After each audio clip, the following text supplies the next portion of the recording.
خاندان میں ایسی سچویشن ہو جاتی ہے کہ سارے ایک بات کہہ رہے ہوتے ہیں اور آپ ایک بات کہہ رہے ہوتے ہیں اور آپ ہی صحیح بات کہہ رہے ہوتے ہیں، لیکن وہ ان کی سمجھ میں نہیں آتی اور الٹا آپ کے خلاف باتیں بنانا شروع کر دیتے ہیں، اور آپ اپنے آپ کو بالکل تنہا محسوس کرتے ہیں کہ شاید میں ہی غلط ہوں. نہیں، آپ غلط نہیں ہوتے، لیکن ان کو آپ کی بات سمجھ نہیں آ رہی.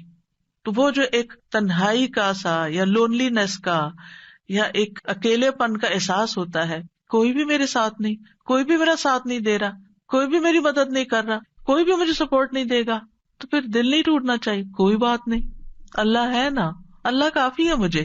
اگر اللہ کی نظر میں میری یہ بات، میرا یہ فیصلہ، میرا یہ کام درست ہے تو میری کسی کی بھی پرواہ نہیں ہے.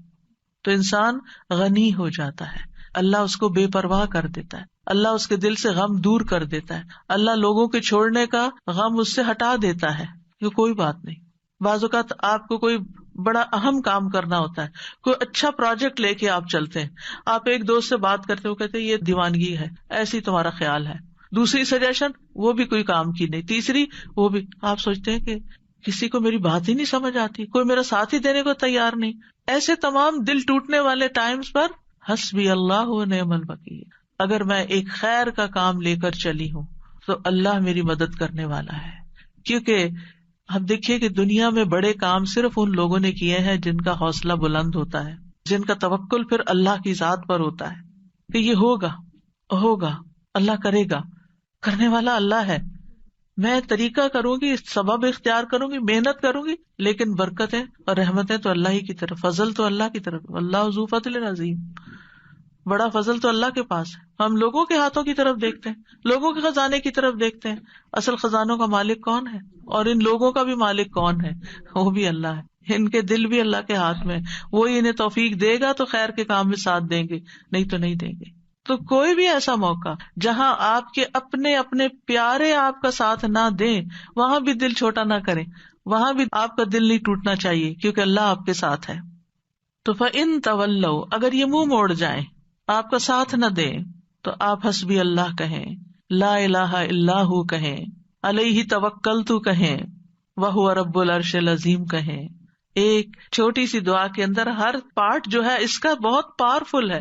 یعنی اللہ مجھے کافی ہے، اللہ کے سوا کوئی معبود نہیں ہے، میرا بھروسہ اس پر ہے، مجھے اس کی مدد کا یقین ہے، میں اس کی طرف رجوع کرتا ہوں، وہ میری مدد کرے گا، وہ ساری مخلوق کا مالک، اور مخلوق میں سے سب سے عظیم ترین مخلوق کا بھی وہی رب ہے، وہی مالک ہے، وہی خالق ہے، تو میں اس کا سہارا لیتا ہوں. تو یہ ان مبارک دعاؤں میں سے ہے جن کے پڑھنے کا اللہ تعالیٰ نے خود نبی صلی اللہ علیہ وسلم کو قل کہہ کے حکم دیا. آپ کہیے، آپ پڑھیے، یہ آپ کو فائدہ ہوگا. ایسے تھوڑی کہ اللہ تعالیٰ کے پڑھیے اور پڑھتے ہوئے چھوڑ دیں اور پھر پرواہ نہ کرے، کیسے ہو سکتا ہے؟ جو چیز اللہ تعالیٰ نے خود سکھا دی اس سے بہتر کیا ہو سکتا ہے کہ یہ آپ کو فائدہ دے گا. آپ دیکھیے کہ بعض اوقات بہت ساری چیزیں انسان کو ڈراتی ہیں، فیوچر کا خوف ہوتا ہے، جادو کا، ٹونے کا، اس کا اس کا، وہ جن، شریر، دشمن، رات کا اندھیرا ڈراتا، پتہ نہیں کیا کیا چیزیں، یعنی بہت سی چیزیں خوف دلاتی ہیں انسان کو. تمہارا کیا بنے گا، تمہارا کوئی فیوچر نہیں، تمہارے بڑھاپے کا ساتھی کون ہوگا، تمہاری اولاد تمہیں نہیں پوچھتی، تمہارا شوہر تمہیں نہیں پوچھتا، تمہارے لیے رزق کا کوئی سبب نہیں. کئی چیزیں انسان کو شیطان ڈراتا رہتا ہے نا. ایسے سارے موقعوں پر حسبی اللہ، جب تک اللہ ہے نا میری زندگی میں، کسی چیز کی کمی نہیں، کیونکہ اسباب بھی وہ مہیا کرتا ہے، دعائیں بھی وہ قبول کرتا ہے، عبادت بھی اسی کے لیے ہے، اور وہ سب کچھ کر سکتا. کیا فکر کی ضرورت ہے؟ توکل کریں، بھروسہ کریں. ابو درداء کہتے ہیں کہ جو شخص یہ دعا صبح و شام 7 دفعہ پڑھے، اللہ تعالیٰ اسے تمام فکروں سے کافی ہو جاتا ہے، ساری فکر اس کی ختم ہو جاتی ہے.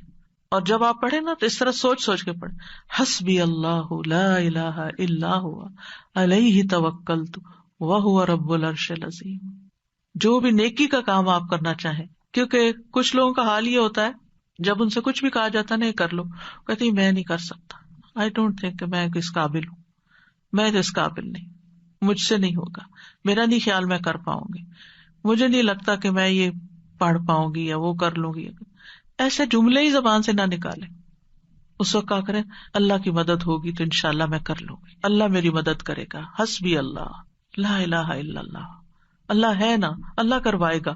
مشکل سے مشکل وقت, انہونی چیزیں, اور جب آپ کو اللہ کا سہارا مل جاتا ہے نا, آپ تنہا نہیں ہوتے. اور جب آپ تنہا نہیں ہوتے, اکیلے نہیں ہوتے, تو آپ کو غم ختم ہو جاتا ہے, آپ کی زندگی سے غم رخصت ہو جاتا ہے. ٹھیک ہے, قریب و مجیب, آپ یقین کریں دل بھر کے کلمات پڑھے نا, مجھے تو اپنے سینے میں ایک ٹھنڈک محسوس ہوتی, یعنی فزیکل فیلنگ بھی میری بدل جاتی.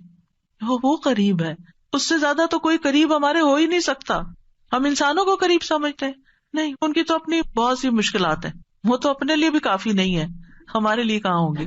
اور پھر میری دعاؤں کو بھی وہ سننے والا ہے, اس لیے مجھے کس بات کا فکر ہو, کس بات کا غم. تو یہ دعا دین و دنیا کی پریشانی دور کرنے کا ذریعہ ہے, ہر مصیبت سے کفایت کرتی ہے جو بندے کو پریشان کرتی ہے. اسباب اختیار کرنے کے بعد اللہ پر بھروسہ کرنا ہی کامل توحید ہے. اللہ پر توکل کرنا اللہ کے کافی ہونے کا سبب ہے. اور یہ کلمہ توحید ہے نا, لا الہ الا ہو, اس کی بنا پر انسان کو دنیا اور آخرت میں نجات ملتی ہے. آخرت میں جنت کی کنجی بھی یہی ہے, توحید خالص. اور جب مشکل میں آپ نے سب کو چھوڑ دیا نا, صرف اللہ کو پکڑا, تو آپ کی توحید پکی ہو گئی. اور پھر آپ نے اس دعا میں توحید, توکل اور اللہ کے رب ہونے کا وسیلہ پکڑا. اور کبھی یہ دعا جو ہے طلب کی بجائے خبر کے صیغے میں بھی مانگی جاتی ہے, مطلب صرف اللہ کے بارے میں اچھا گمان اپنا رکھنے کو. تو یہ توکل ہے کیا چیز, تھوڑا سا اس پہ بات کر لیتے ہیں. توکل کا مطلب ہوتا ہے اپنی بے بسی کا اظہار کرنا اور اپنے علاوہ کسی دوسرے پر اعتماد کرنا. میں کمزور ہوں, میرے پاس کچھ نہیں, تو ہی سب کچھ ہے. اور دینی معنی میں توکل کیا ہوتا ہے, دنیا اور آخرت کے فوائد اور نقصانات کے معاملے میں دل کا اللہ تعالی کی ذات پر اعتماد کرنا, اور یہ ایمان رکھنا کہ اللہ کے سوا کوئی عطا نہیں کر سکتا, نہ روک سکتا, نہ نقصان دے سکتا, نہ نفع دے سکتا, سب کچھ اسی کے اختیار میں. ابن الجوزی کہتے ہیں یہ اللہ پر بھروسہ کرتے ہوئے اللہ کی اچھی تدبیر کی بنا پر اپنے معاملے کو اللہ کے سپرد کر دینا ہے, اللہ پر اعتماد کرنا ہے. خرابی کہتے ہیں توکل یہ کہ اللہ سے اچھا گمان رکھا جائے کہ اللہ یہ کام کر دے گا. توکل اللہ کے وعدوں پر دل کا اطمینان ہوتا ہے. ابن تیمیہ کہتے ہیں اللہ پر توکل کرنا فرض ہے اور بڑے فرائض میں سے ہے, جیسا کہ اللہ کے لیے اخلاص اپنانا واجب ہے, اور اللہ نے کئی آیات میں توکل کرنے کا حکم دیا ہے. یہ وضو کرنے کے حکم غسل جنابت کے حکم سے بھی بڑا حکم ہے, اور اللہ نے اپنے علاوہ کسی اور پر توکل سے منع کیا. یعنی وضو کا حکم تو ایک دفعہ آیا نا, جنابت سے غسل کا حکم تو قرآن میں ایک دفعہ آیا, توکل کا حکم کئی دفعہ آیا. تو ہم وضو کا اہتمام تو ضرور کرتے ہیں, پاکیزہ ہونے کا اہتمام کرتے ہیں, لیکن جب توکل کی باری آتی ہے تو ہم فیل ہو جاتے ہیں, وہ ہمیں یاد نہیں رہتا. پھر سعید بن جبیر کہتے ہیں اللہ پر توکل کرنا ایمان کا خلاصہ ہے. ابو محمد سہل کہتے ہیں مقامات میں توکل سے زیادہ باعزت کوئی اور مقام نہیں. اللہ تعالیٰ اپنے نبی کو حکم دیتے ہیں فَتَوَكَّلْ عَلَى اللَّهِ إِنَّكَ عَلَى الْحَقِّ الْمُبِينِ, پورا کانفیڈینس دیا, آپ اللہ پہ بھروسہ کیجئے, آپ واضح حق پر ہیں, آپ سچ پر ہیں. ایک اور جگہ پر ہے وَتَوَكَّلْ عَلَى الْحَيِّ الَّذِي لَا يَمُوتُ وَسَبِّحْ بِحَمْدِهِ, اس زندہ ہستی پر بھروسہ کیجئے, یعنی اللہ پر جو نہیں مرے گا, اور اس کی حمد کے ساتھ تسبیح کیجئے.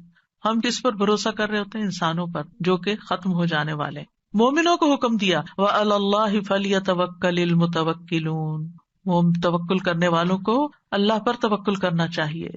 رب المشرق والمغرب لا الہ الا هو فاتخذہ وکیلا, مشرق اور مغرب کا رب ہے, اس کے سوا کوئی معبود نہیں, سو اسی کو کارساز بناؤ, اس کو اپنا کام درست کرنے والا سمجھو.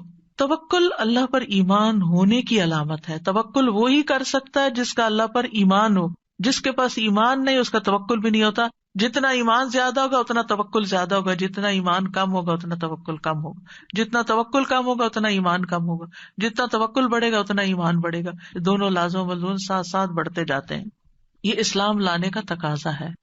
موسیٰ علیہ السلام نے کہا میری قوم ان کنتم آمنتم باللہ فعلیہ توکلوا ان کنتم مسلمین, اگر مسلمان ہو نا تو پھر دشمن سے نہیں ڈرو, اللہ سے ڈرو, اللہ پہ بھروسہ کرو, کیونکہ نفع نقصان کا مالک تو صرف وہ ہے. بندوں پہ جب آپ بھروسہ کرتے ہیں نا وہ بھول جاتے ہیں, اوہ سوری آپ نے یہ کام کہا تھا, سوری یہ وجہ ہوگی تھی میں ٹائم پر نہیں پہنچ سکا. کئی مشکلات ان کی زندگی میں ہوتی ہیں, وہ خود بھی نہیں رہتے.